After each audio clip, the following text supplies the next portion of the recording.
Good morning. You're watching Rajya Sabha TV. I'm Ashwarya Kapoor with you. It is Monday morning at the start of a brand new week and also first day of Parliament after Lok Sabha elections. There's plenty that's making news. Here is a look at the headlines first. First Parliament session of 17th Lok Sabha starts today. Pro Tem Speaker Narendra Kumar to administer oath of office to new MPs. Government to present a union budget on 5th of July.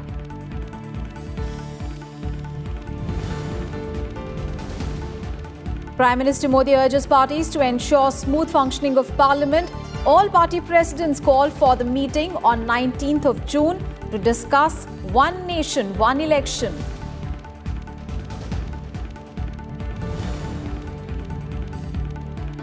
Healthcare services affected across the country today. 3.5 lakh doctors joined the nationwide strike called by Indian Medical Association. West Bengal doctors to meet Chief Minister Mamata Banerjee today.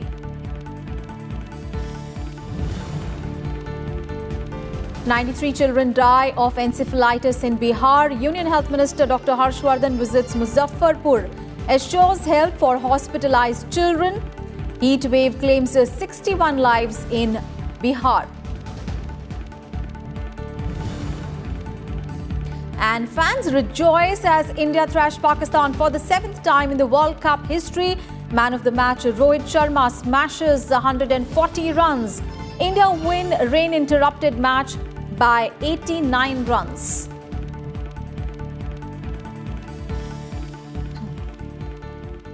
The top story this morning is the first session of the 17th Lok Sabha after the general elections. That will commence today.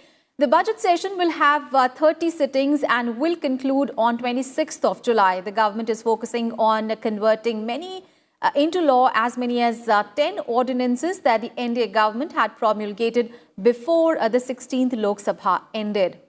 Now, all the newly elected Lok Sabha MPs will be administered the oath of office during the first 2 days by Pro Tem Speaker Narendra Kumar. And the Speaker will be elected on 19th of June. President Ramnath Kovind will address a joint sitting of both houses on 20th of June and the budget will be introduced on 5th of July. The Rajya Sabha has been convened to meet for the budget session from 20th of June and will have a total of 27 sittings. And ahead of the commencement of the upper house, Chairman M. Venkaiah Naidu has convened a meeting of all the floor leaders on Thursday. And Minister of State for Parliamentary Affairs Arjun Meghwal said that the government is focusing on getting the bills to replace ordinances passed first. Speaking to Rajya Sabha television, Meghwal also talked about the government's agenda for the budget session. Let's take a listen. हमारे साथ केंद्रीय संसदीय कार्य राज्य मंत्री अर्जुन राम मेघवाल जी हैं। Sir, 17 और 18 को तो शपथ होगी ही, 19 को स्पीकर का चुनाव है, यानी कि 21 से सत्र शुरू होगा। इस बार क्या खास मुद्दे हैं? 17-18 को ओथ होगी, 2 दिन में पूरी हो जानी चाहिए। 19 को स्पीकर का चुनाव होगा। 20 को जॉइंट सेशन होगा जिसमें महामहिम राष्ट्रपति जी दोनों सदन के सदस्यों को संबोधित करेंगे। 21 से आप विधायी कार्य और ये सब शुरू हो जाएंगे। विपक्ष के सारे मुद्दे जो विपक्ष ने नोट कराए हैं, सरकार उन सारे मुद्दों पे चर्चा के लिए तैयार है। हाउस शांतिपूर्वक चले, लोकसभा राज्यसभा दोनों सदन ठीक चले। सर, 2 बैठकें भी बुलाई हैं प्रधानमंत्री ने, 19 को भी और 20 को भी। तो एजेंडा क्या है? एक इलेक्शन रिफॉर्म है, 20 की बैठक का एजेंडा क्या है? देखिए, 19 तारीख को जो बैठक है, जो लोकसभा और राज्यसभा में जो भी रिप्रेजेंट करते हैं, जो भी पार्टी, चाहे 1 सदस्य हों, 2 हों, ज़्यादा हों, उनके सबके अध्यक्ष, राष्ट्रीय अध्यक्ष उनके, वो सब बुलाए हैं। दूसरा, जितने भी लोकसभा राज्यसभा के जो संसद सदस्य हैं, उनको भी एक टीम बिल्डिंग के लिए प्रधानमंत्री जी ने उनको भी 20 तारीख को बुलाया है। ये 2 मीटिंगें आने वाले समय में हैं। सर, कुछ चुनौतीपूर्ण बिल भी हैं आपके सामने। देखिए, 10 तो अध्यादेश हैं जो बिल में कन्वर्ट होने हैं, और वो सारे जो अध्यादेश हैं वो इम्पोर्टेंट है देश के लिए, चुनौतीपूर्ण भी हैं और इम्पोर्टेंट भी है। उसमें ट्रिपल तलाक का बिल भी हम चाहेंगे, वो भी एक अध्यादेश के नाते बिल के रूप में आएगा, कि विपक्ष उसमें सहयोग करे और वुमन एम्पावरमेंट की और देश को आगे बढ़े देश, तो वो भी हम चाहेंगे और विपक्ष का सहयोग भी मांग रहे हैं. And the first Parliament session of the 17th Lok Sabha is set to begin on Monday, that is from today. And the government is looking forward for a productive session, aiming to get key bills passed. And the government's top priority at the beginning of the session is to convert 10 key ordinances into laws. Here is a look. The first Parliament session after the general elections to the 17th Lok Sabha will focus on efforts to turn 10 ordinances into law. The previous NDA government had issued these ordinances in February and March this year, when the bills could not be passed in the last session of the 16th Lok Sabha. The ordinances will lapse unless they are made laws within 6 weeks of the upcoming budget session. Bills that will replace ordinances include Muslim Women Protection of Rights on Marriage Bill 2019, the Public Premises Eviction of Unauthorized Occupants Amendment Bill 2019, Dentist Amendment Bill 2019, Indian Medical Council Amendment Bill 2019, Homeopathy Central Council Amendment Bill 2019, Central Educational Institutions Reservation in Teachers Cadre Bill 2019, Aadhaar and Other Laws Amendment Bill 2019, New Delhi International Arbitration Centre Bill 2019 and Jammu and Kashmir Reservation Amendment Bill 2019. For the government, the anti-triple talaq bill is a top priority that it wants to pass with consensus in the Rajya Sabha. The bill will replace the ordinance that was first issued in September 2018 and then again in February 2019. The Lok Sabha passed the bill last December, which is pending now in the Rajya Sabha. The government is also aiming to introduce the Motor Vehicles Amendment Bill 2019 in the upcoming session. The Lok Sabha passed the bill in 2017, but it is pending for approval in Rajya Sabha. The bill lapsed after the 16th Lok Sabha was adjourned sine die in February. The government is also set to table a key bill to bring labour law reforms in the upcoming parliament session. The government will merge 44 old labour laws into 4 categories: wages, social security, industrial safety and welfare, and industrial relations. The bill is likely to be introduced in the second week of the budget session. With inputs from Arvind Kumar Singh, Bureau Report, Rajya Sabha TV. And our colleague Ravindra Singh Shoran is now joining us from Parliament for more. Very good morning, Ravindra. So Parliament's first session of the national election begins today, and the government will also present the union budget and introduce several key bills during this session. How does the day look like today?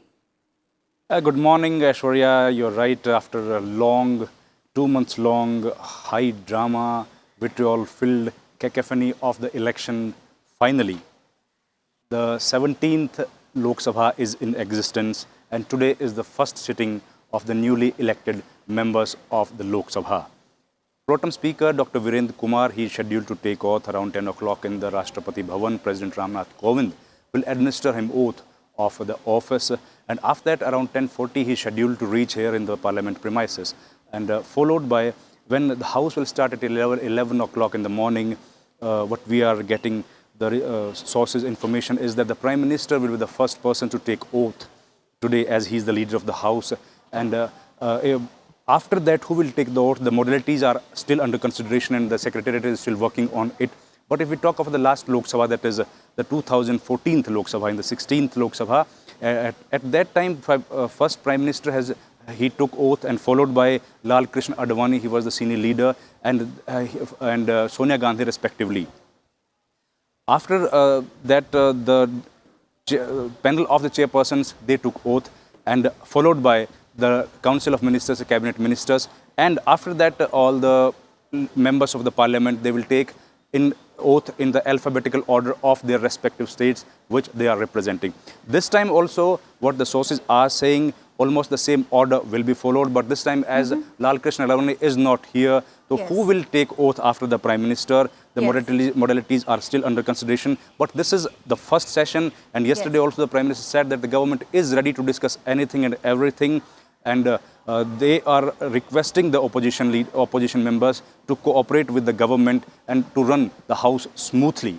Yes, and indeed. So the first session of the 17th Lok Sabha has It will be convening from today till 26th of July. And of course, the oath ceremony for the new lawmakers, election of the Speaker, and motion of thanks on the President's address are going to be taken up in the first few days. So thank you so much, Ravindra, for all those updates there from Parliament. And ahead of the beginning of the first session of the 17th Lok Sabha, Prime Minister Narendra Modi called all political parties to work with the government to ensure smooth functioning of Parliament.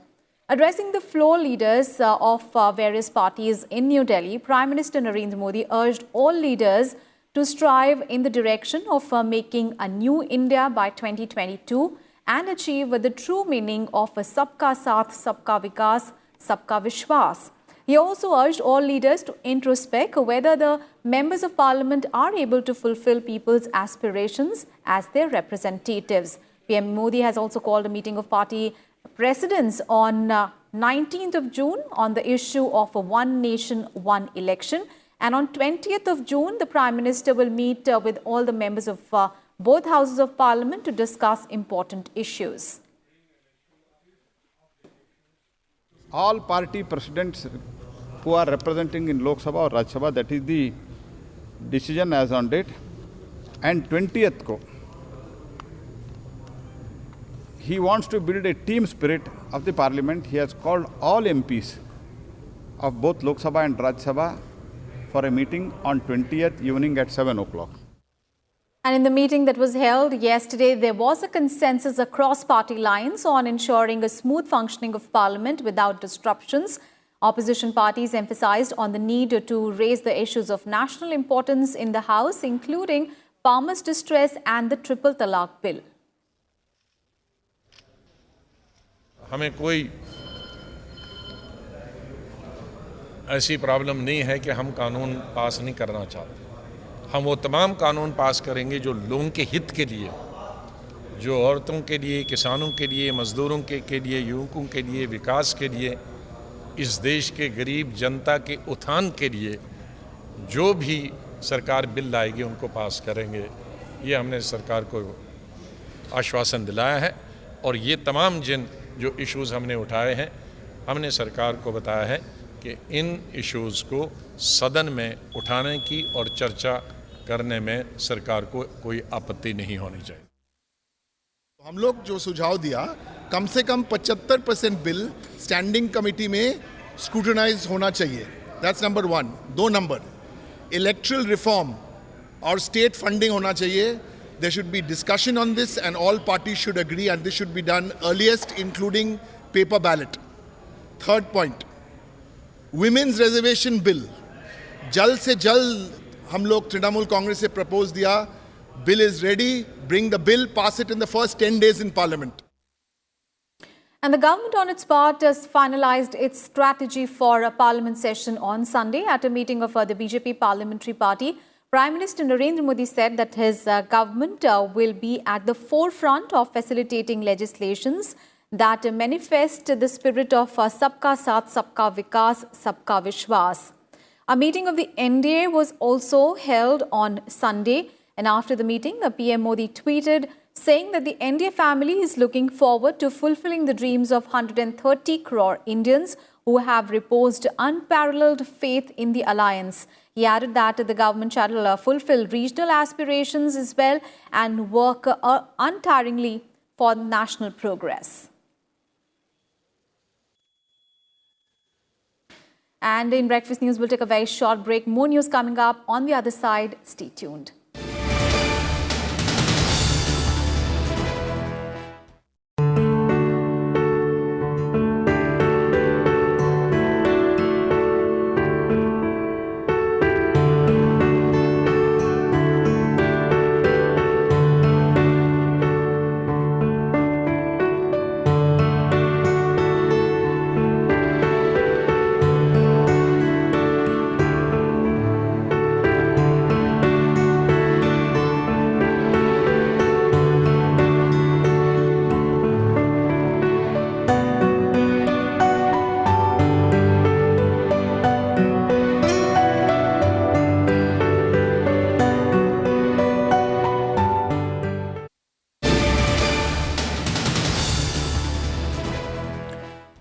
services across the country are likely to be affected today as the doctors and medical support staff are observing a nationwide strike in support of their striking colleagues in West Bengal. All the non-essential services, including outdoor patient department services, are withdrawn from 6 in the morning today to 6 p.m. a.m. tomorrow in private and government hospitals. However, the emergency and casualty services will continue to function. The strike is called by the Indian Medical Association, which is also demanding a comprehensive central law in dealing with the violence on medical staff. Meanwhile, today is the 7th day of doctor strike in West Bengal, but the deadlock showed signs of easing as the agitating doctors said that they were open to talks with the Chief Minister Mamata Banerjee to end their strike. However, they said that the meeting would have to be in full view of the media and not behind closed doors. And the protesting junior doctors are also demanding better security following an assault on duty doctors last week at a Kolkata hospital.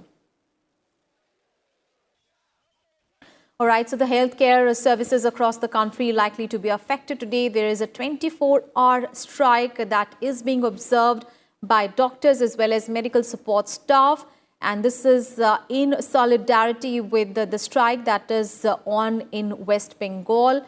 And our colleague Anu Diwan is now joining us from Indian Medical Association in New Delhi. Very good morning, Anu. So after 6 days of strike, now doctors in West Bengal are going to hold talks with Mamata Banerjee government and this meeting will take place reportedly at around 3 p.m. But as far as hospitals from several states are concerned, they have responded to the call of the Indian Medical Association for a nationwide strike.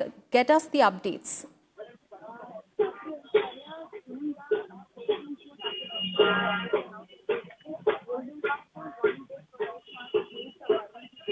Anu, can you hear me?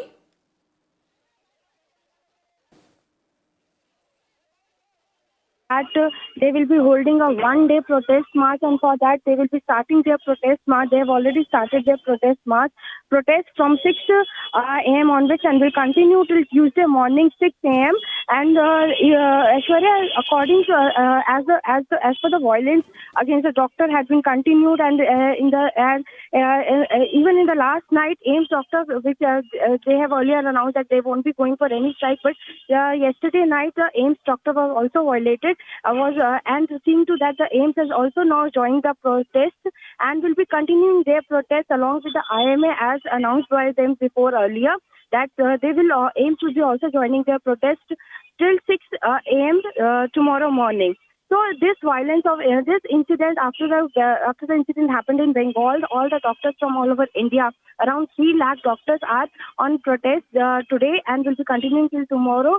And obviously, Aishwarya, seeing this from the 11th of June, the hospital, nursing home staff and every medical facilities have been affected badly. People are really worried that what will happen now, and the doctors are on their demand that there should be a central law for them so that they are protected against such type of violent incidents. So today they are holding a protest march at the IMA headquarters, where around thousands of doctors will be joining them, and even hospitals of central government, Delhi government hospital and other states are also joining them, their protest march in their respective states. And we have seen that the medical facilities are being badly affected to this protest, by this protest that they are holding up. Although emergency services will be continuing, but the OPD and the other services will be shut down today for next 24 hours. All right.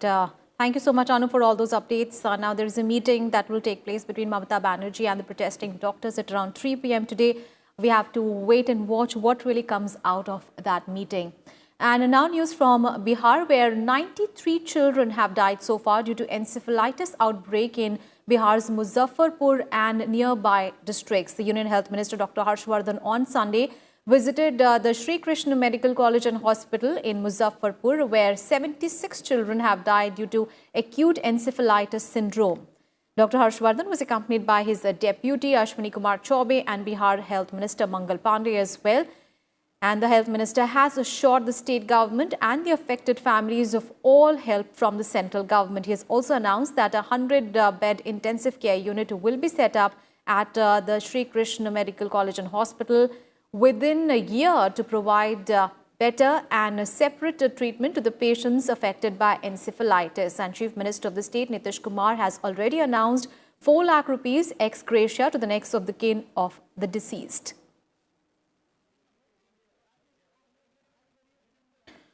And other than encephalitis outbreak, the intense heat wave has also gripped the state of Bihar. At least 61 people have died in 3 districts of Bihar due to sweltering heat. 30 people have lost their lives in Aurangabad, 20 people have died in Gaya and 11 in Navada district so far since Saturday. And expressing grief, Chief Minister Nitish Kumar has announced an ex gratia compensation of 4 lakh rupees to the next of the kin of those killed. He also directed the officials concerned to take necessary steps and measures in dealing with the heat and provide all medical help to those affected. And state capital Patna registered a maximum temperature of 45 degrees Celsius on Sunday, 8 notches above normal. The Met officials have said that Patna is likely to witness heat wave for the next 3 days as well, while in Gaya the extreme heat will be experienced for at least 2 days. On to some other news now. RSS Chief Mohan Bhagwat on Sunday addressed the concluding program of the 3rd year of a Sangh Shiksha Varg in Nagpur. And referring to the recent political killings in West Bengal, Mohan Bhagwat said that calling those protesting against such killings as outsiders was wrong. He also said that it is the responsibility of the government to act in interest of the people and implement law and order through strict action. A total of 828 trainees from across the country participated in the 25-day training, which began on 23rd of May. हमारे देश की जनता अधिक सीख रही और अधिक सूझबूझ के साथ स्वार्थ और भेदों से ऊपर उठकर जरूर एक व्यावहारिक सूझबूझ रखकर और बड़ी दृढ़ता के साथ देश की एकात्मता, अखंडता, देश का विकास और राजनीति में शासन प्रशासन के क्रियाकलापों में पारदर्शिता के तरफ अपना मत दे रही है. International news now. Nearly 2 million people took part in a mass protest in Hong Kong against controversial China extradition bill, say the organizers. And if confirmed, this would be the largest protest in Hong Kong's history. Police, however, contested the figures, saying that the turnout was more than 3,38,000 at its peak. The masses turned out despite the suspension of the bill, which would allow extradition from Hong Kong to mainland China. The protest was mainly peaceful. However, the progress of the march was slow as the large number of people blocked streets and crowded train stations. Hong Kong leader Carrie Lam on Sunday apologized for proposing the bill. The protesters are calling on her to resign over the unrest. They are also demanding that the bill be scrapped and not just suspended.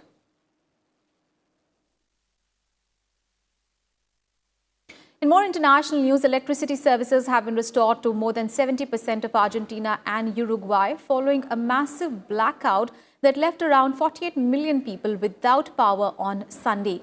At around 7 p.m., Argentina's Energy Ministry said that the services have been restored to 77% of customers in the country. There are still outages in multiple provinces. In the neighboring Uruguay, the state power company has said that the power has returned to at least 88% of the country. Now, the cut, which happened just after 7 in the morning, also affected Paraguay, which reported short localized losses of power, causing trains to be halted and failure with the traffic signaling. The outage occurred as people in Argentina were preparing to go to the polls for local elections, delaying voting in several regional provinces. It was the first time that a power cut had affected Argentina and Uruguay both. Argentina's Energy Secretariat said that the interconnection system had collapsed, leading to the massive power cut, but the causes have not yet been determined. Argentina and Uruguay both have a common power grid centered on the binational Salto Grande Dam, 450 kilometers north of Buenos Aires. And now all the action from the ICC Cricket World Cup. Well, India defeated arch rivals Pakistan by 89 runs to extend their unbeaten streak against Pakistan in the World Cup history, chasing 337 to win. Pakistan were battling at 117 for 1 after 21 overs, but double strikes from Kuldeep and Hardik Pandya reduced them to 129 for 5. Vijay Shankar also claimed 2 wickets. Rain interrupted the game 3 times. The first delay occurred towards the end of the Indian innings, while the second forced the start of the second innings to be delayed a little, and a third delay happened after 35 overs in Pakistan innings. Now, this forced the match to be curtailed to 40 overs, and the run chase was adjusted to 302 runs based on the Duckworth-Lewis method. And earlier put in to bat first, India made 336 for 5 in 50 overs. Vice captain Rohit Sharma was awarded the man of the match for his brilliant knock of 140 runs off 113 balls. And skipper Virat Kohli made 77 off 65 balls. And KL Rahul scored 57 runs. And with this win, the men in blue have now won all their 7 World Cup matches against Pakistan. And talking about today's match, today Bangladesh will face West Indies at Taunton at 3 p.m. India time. And with that, we wrap up this edition of Breakfast News. Thanks for watching. Have a great day ahead.